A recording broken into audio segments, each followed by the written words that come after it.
জায়গাটা ওইভাবে মেনশন করতে চাই না, বাট যারাই এসেছে তারা প্রমিজিং এবং ভালো প্লেয়ার, সেই জন্যই তারা পিক হয়েছে।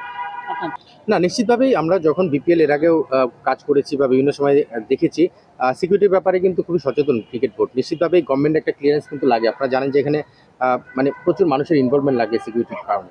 তো সেখানে গভর্নমেন্ট একটা ক্লিয়ারেন্স নিয়েই বিসিবি সেটা লুক আফটার করবে, এবং সিকিউরিটি যেভাবে থাকে তারপরে আসলে এক্সট্রা সিকিউরিটি আর খুব বেশি মনে হয় দরকার নেই যখন আমি দেখেছি।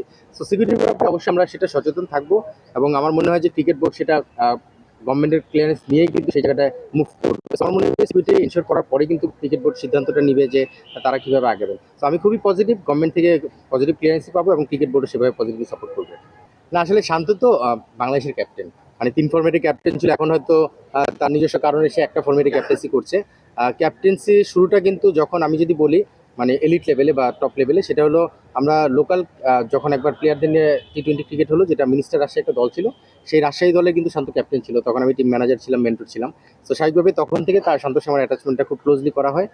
তারপরে তো বিভিন্ন সময় বিভিন্ন জায়গায় কাজ করার সুযোগ হয়েছে, কমিউনিকেশন করার সুযোগ হয়েছে। আর রিসেন্টলি যেহেতু আমি ন্যাশনাল সিলেক্টর ছিলাম, স্বাভাবিকভাবে শান্তর সঙ্গে বিভিন্ন মিটিং অ্যাটেন্ড করতে হয়েছে, বিভিন্ন আন্ডারস্ট্যান্ডিংয়ের মাধ্যমে ডিল করতে হয়েছে। সো সেই জায়গা থেকে আমার মনে হয় যে শান্ত যথেষ্ট ক্যাপেবল একজন ক্যাপ্টেন।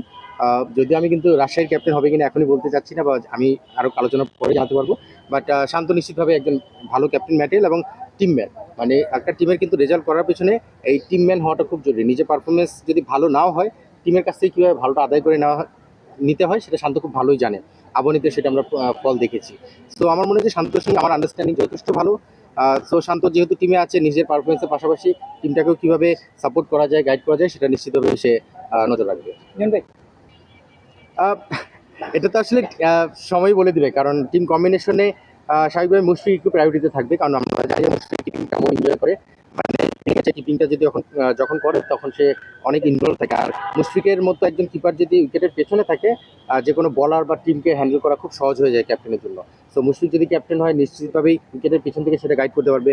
যদি অন্য কেউ ক্যাপ্টেন হয়, সেখানেও কিন্তু মুশফিকের সেই গাইডেন্সটা পাবে। সো আমার মনে হয় যে মুশফিক কিপিংয়ে নিশ্চিতভাবেই এনজয় করে, যদি সে কিপিং করতে চায় ম্যাচে তার প্রায়োরিটিটা বেশি থাকবে। আর আকবর যদি খেলে, স্বাভাবিকভাবে আকবরও কিন্তু সেখানে কিপিংয়ের জন্য যথেষ্ট ক্যাপাবল। সো এখানে বিষয়টা ডিপেন্ড করছে যে মুশফিক কীভাবে চিন্তা করছে, এটা আমরা ম্যাচের আগেই ডিসিশন নিয়ে নেব।